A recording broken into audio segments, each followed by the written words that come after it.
bombastic side eye, criminal offensive side eye.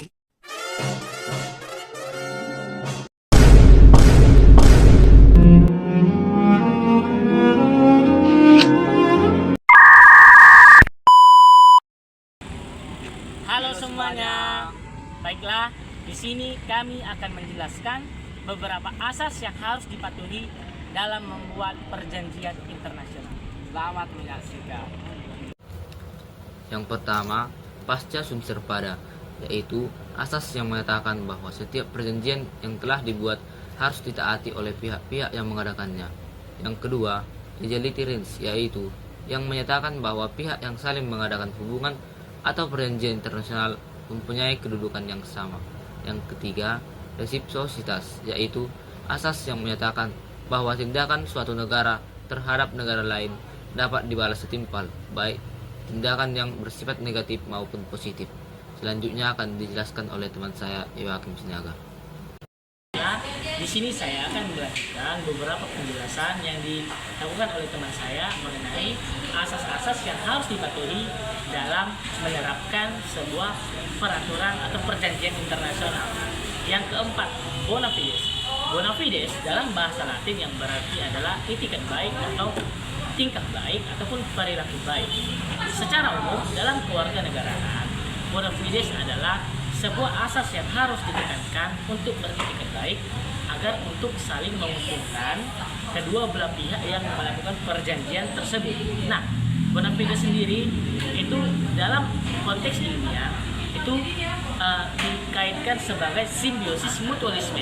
Nah, simbiosis mutualisme itu adalah sebuah hubungan antara makhluk hidup yang saling menguntungkan kedua belah pihak tanpa adanya kerugian. Nah, contoh kerjasama ataupun contoh penerapan yang dilakukan dalam asas bona fides ini adalah kerjasama yang dilaksanakan Indonesia dan Rusia. Nah, Indonesia sendiri adalah salah satu penghasil nitrogen terbesar di dunia, sedangkan Rusia adalah salah satu negara dengan teknologi yang sangat canggih di dunia. Nah, Indonesia sendiri mempunyai nitrogen yang sangat dibutuhkan oleh Rusia untuk pengembangan pupuk. Nah, Rusia sendiri adalah sebuah negara yang ahli dalam pengolahan pupuk, dan pupuk tersebut pun sangat diperlukan untuk Indonesia dalam media pengolahan tanah, baik dalam media pertanian ataupun perkebunan. Yang kelima adalah courtesy. Dalam bahasa Latin, courtesy itu berarti hargain, hormatin. Nah, dalam asas kewarganegaraan, courtesy itu sendiri berarti adalah ilmu yang harus ditekankan dalam sebuah perjanjian untuk saling menghormati dan menghargai antar individu satu dengan yang lainnya.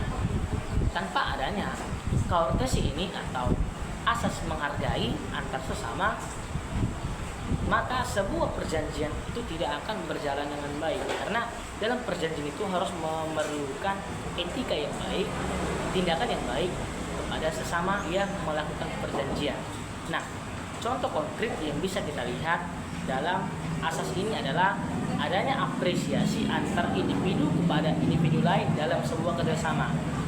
Itu adalah salah satu upaya ataupun ungkapan yang baik untuk menghargai pencapaian yang dicapai oleh individu tersebut. Nah, itu merupakan juga salah satu tindakan yang sangat baik, etika yang sangat baik dalam perjanjian. Nah, perjanjian ini ataupun tindakan ini membuat individu yang merasa dihargai itu menjadi senang dan juga menjadi lebih bersemangat untuk melaksanakan perjanjian kembali. Nah, dan yang terakhir itu adalah rebus sic stantibus.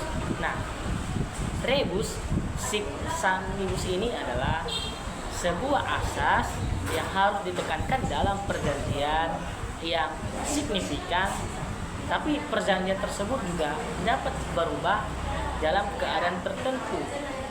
Nah, contohnya adalah kontrak. Nah, dalam perusahaan banyaknya pebisnis yang melakukan kontrak antara perusahaan satu dengan perusahaan yang lainnya dalam kerjasama itu dalam bidang pekerjaan ataupun lain sebagainya. Nah, tetapi kerjasama ini tuh juga bisa terbatalkan karena mungkin adanya sesuatu hal yang mungkin membuat kerjasama itu menjadi terhalang.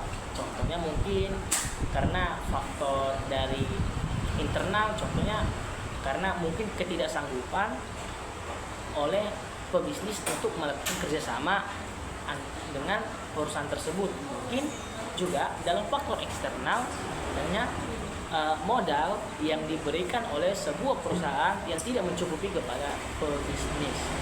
Demikianlah penjelasan yang telah saya paparkan, semoga bermanfaat kepada teman-teman sekalian. Baiklah, demikian beberapa penjelasan mengenai asas-asas yang harus dipatuhi dalam membuat perjanjian internasional. Sekian dan terima kasih. Anton